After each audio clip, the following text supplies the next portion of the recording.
You're listening to the Becoming Zesty podcast. We are Megan and Dr. Alex, and we're so happy that you're here. We are passionate about accelerated transformation, yours, ours, and the collective. Personal and professional for coaches, practitioners, and leaders of all kinds. Between the two of us, we seem to have done things the painful way. So let our pitfalls become your stepping stones. We are not afraid to share our raw and vulnerable truths in order to help you transform your thinking, your body, your heart, and your soul. Combining over 15 years of functional medicine with brain-based habit change to lead you to create the life of your dreams, supporting yourself through all four bodies, physical, mental, emotional, and energetic, every step of the way. We are transformation accelerators, wholeness cultivators, empowerment experts, speakers, authors, mentors, and change makers for a more loving world. By combining Dr. Alex's MD experiences with Megan's mindset magic, we've helped hundreds of thousands of people transform their lives, and we can help you too. If you're ready to accelerate your transformation and have so much fun doing it, then stick around. We've got you covered. Quick reminder, this information is not meant to diagnose, manage, or treat disease. Always consult with your doctor, not this doctor, before making changes. Now let's get into today's episode. Hello, Alex here with you. Welcome to the Becoming Zesty podcast. So glad that you are here. Welcome. All right, we are going to be talking today about something really near and dear to my heart. It is the most lucrative business tool that most people don't know how to use. And this really, I'm going to cut to the chase, is all about inner conflict. Okay, so what the heck does a business tool and inner conflict have together? Well, that's what this podcast is about. And, you might be listening and going, well, I'm new to business, or I am just thinking about starting a business. And what does inner conflict have to do with anything? Well, basically, inner conflict is a really, really powerful way for our brains to create resolution in our lives. And really, that is to say, if it's represented in our physical brains, then there's something happening that represents that in all four bodies: mental, physical, emotional, and spiritual. And so whenever we have something like inner conflict, there is always a reason that we have that. And so how is inner conflict even set up in life? Like, why would we be conflicted on the inside when there's just one of us? You would think it would be pretty easy to come into agreement with yourself, but that's not always the case.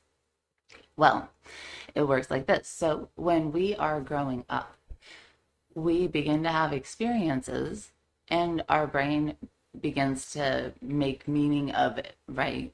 Let's say something really hurts your heart when you're a little kid, and then you make the determination of, oh, I'm too much, right? You were really excited about something and someone really shot you down hard. And now you're like, oh man, that didn't feel good. Let me be a little bit less, right? So many of us have had this. And so we begin to have and I had this, which is why I use this example. I kind of had I knew what the world expected me to look like, sort of. No, there's a lot of contradictions in those instructions, which made it very confusing. But I kind of knew, and I think most of us do on some level, if we play by the rule book and do we call it the checklist life, right? Look a certain way, sound a certain way, say the right things, agree with people in a certain way, say yes or no in certain patterns, then, we essentially, that's kind of like, for me, it was this good girl persona of, if I hit these check boxes, then I am good. And what that meant for me was that other people would deem me as a good person or looking like I had my stuff together. And then we also have other experiences in life where it was like the interpretation that was made was this acting out sort of, oh yeah, you don't like this, then watch this. And the word that we used to teach is mismatching, right? That part of me was going to do the opposite, of what people expected or were going to force me into, and all of that. And so we have oftentimes the interplay of like the good girl or the good boy and the mismatcher, which is just the one that is independent, is forward thinking, just basically very opinionated, and doesn't want to really be conformed or have to force herself or himself to be conforming to something. And so that kind of that kind of understanding of the world is then kept organized by the brain. That is to say, the ideas that we have around, let's say, good girl or good boyness growing up, then is kept in a certain aspect of the brain, and they're all linked up. We call it the neural net of some sort of concept. We have a neural net for all the aspects of us that we can have inner conflict about. There's the part of us that feels confident, and all the experiences that we have around confidence and being confident and doing something confidently is all in one area, and it's all linked up, and it can all get triggered in unison. And then there's the not confident, the not worthy, the, oh, I feel like crap about myself. And that is another. And you kind of, I'm sure as I'm talking, you can relate to the experiences of one sort of event triggers you to be like, oh yeah, I really can do this. And something else happens, and all of a sudden you're really in your disempowerment. Oh my gosh, this nothing works out, or oh, this doesn't really work, or oh, I never really get there, right? And then it all feels like that. And so that is essentially how those aspects of ourselves is created and then represented in the brain, is that to make sense of that, it has to be together and it has to be sort of set apart. I mean, as a 5-year-old, it's very difficult to contextualize the complexities of adult life, right? You kind of have to keep them separate, because for me to feel like I understand the check boxes as a kid and be like, oh, what do my parents want to see that they're going to call a good girl for me or a good boy for you or whatever, that had to be that in order for that to be simple, it had to be kept apart. So essentially, we have these walled off aspects of ourselves, and by design, they are meant to be a little more discrete from one another. Of course, everything is connected in the brain and within ourselves to everything else, but at the same time, there are mechanisms in place that the subconscious mind uses to really, it's a form of protection and of functioning out in the world. And part of what our job is, and why we're talking about it as a business tool, is really to heal those misunderstandings and those misinterpretations and those earlier decisions that we made that can be limiting, and to use that to our advantage to cultivate really the benefit of inner conflict is self-awareness. And that right there really is why inner conflict becomes one of the most lucrative business tools, because any business or any sort of undertaking that you have, whether you're new to business or thinking about it or whatever, or if you're even just working with your own family, how do I communicate my thoughts, my desires, my leadership to my own family, right? That's an undertaking in its own right, just as much as anything out in the world, right? This can be directed in any way, but it becomes a very lucrative and very powerful tool, because if we can inner conflict begins to alert us to some sort of, walling off between one aspect of ourselves with a different aspect of ourselves. If we are willing to look at, oh, I flagged this as inner conflict, as in I'm torn, I'm hurt by what this person did, but I also understand why they did it. And that makes it difficult for me to, be mad and feel guilty, for example. Or I really want to vulnerably share to connect with my partner. But in the past, when I've shared, that was used against me, and that was very, very painful for me, right? Anytime that we flag it, we then begin to automatically, by design, it becomes a resource. Because if we can say, oh, I have inner conflict, as in there's two or maybe more parts of me that have different understandings and have come to a different interpretation and now are responding in two different ways, as long as I'm willing to look at that, I already begin to cultivate a much, much more powerful self-awareness within myself. Now, anytime we have self-awareness, this is where it gets really lucrative and fun and powerful, is that anytime that we have cultivated self-awareness, as long as we are able to see that information as neutral information, as in to say, I'm not cultivating self-awareness to say, look how messed up I am. I'm not cultivating self-awareness to say, oh, I always do this. Look at how I'm sabotaging myself, which is where sometimes people go.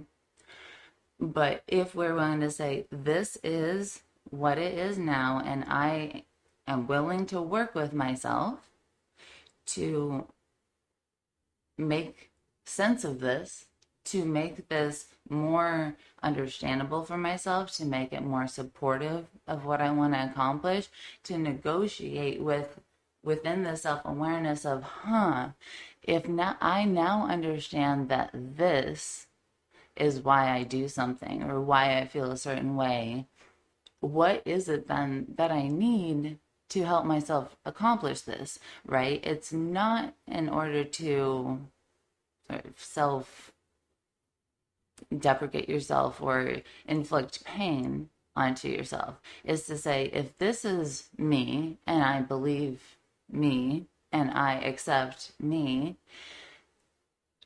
it's kind of like the GPS. I'm putting neutral data into, this is where I am. This is where I consciously want to go. What paths do I want to explore over there, and what do I want to pack in my bag to go with, right? What's my toolkit going to be? And if I don't know, one of the parts of the toolkit can be asking for help, right? We can always get more information from people who have gone before us, and there's plenty of people that teach all these concepts. And so really, this is where, once that gets going, once we can translate inner conflict to self-awareness, to customized action for ourselves, right? That is to say, no one can really tell you how you want to deal with you.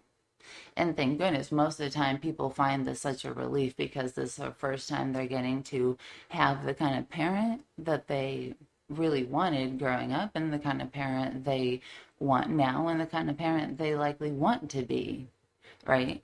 And so as we begin to get resourced on utilizing that self-awareness and taking action on what we learn there, the healing of that inner conflict really becomes this beautiful and powerful integration of us evolving as a human being and as a being at large. Really, it becomes this, the negotiation itself is the healing, because in order for the negotiation to happen, the walls between you and you must come down, and they are coming down as you do any sort of process that cultivates these steps.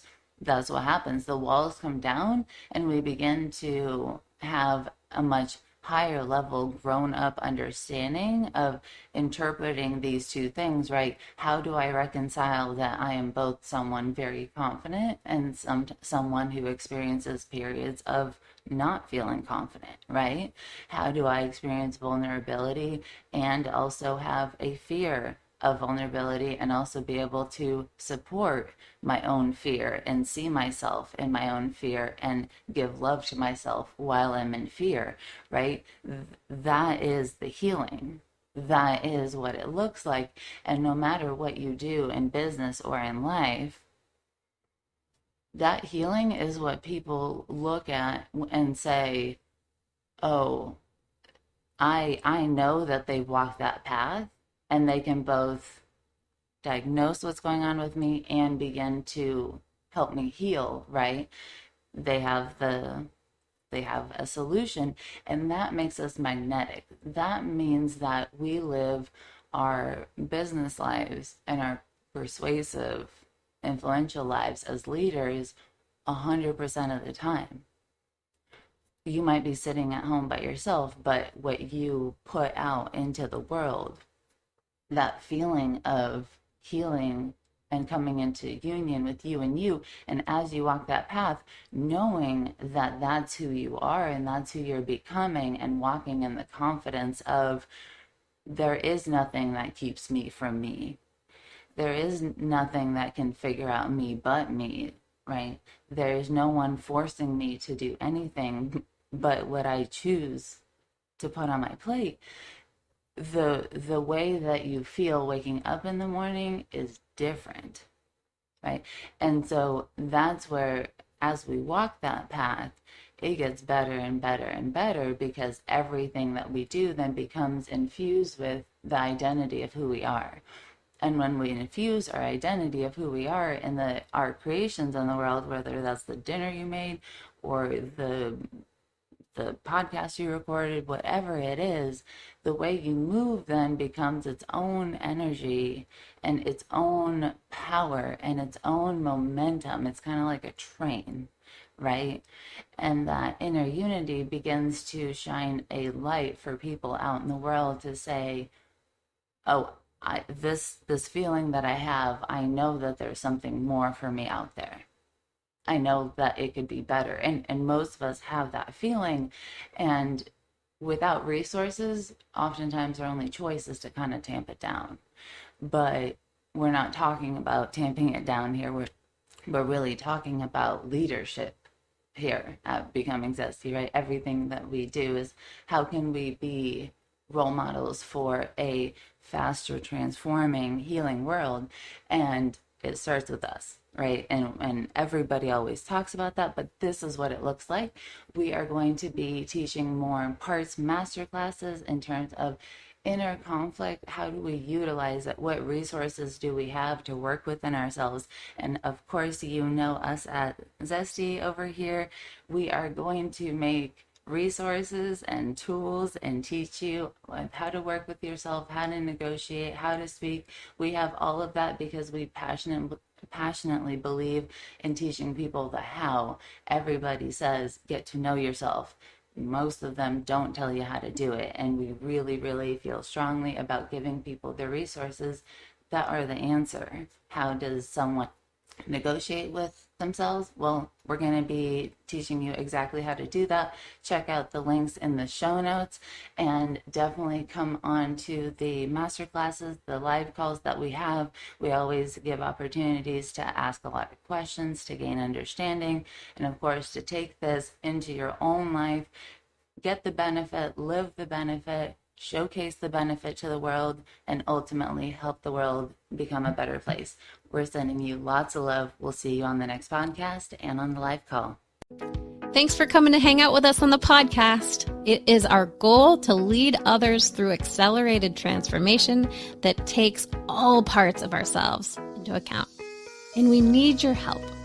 We need your help to get the word out. At almost 2 million downloads and quickly heading to 3, we know that as this podcast grows, we're going to be able to reach more and more people and help them learn how all 4 bodies, physical, mental, emotional, and energetic, work so they feel empowered to be, do, and have whatever they want in life. If you find this podcast helpful, please take a moment to text 5 friends you think might benefit and leave us a review. It means so much to share this work that has transformed our lives with others. We appreciate your help so much and can't wait to see you next time.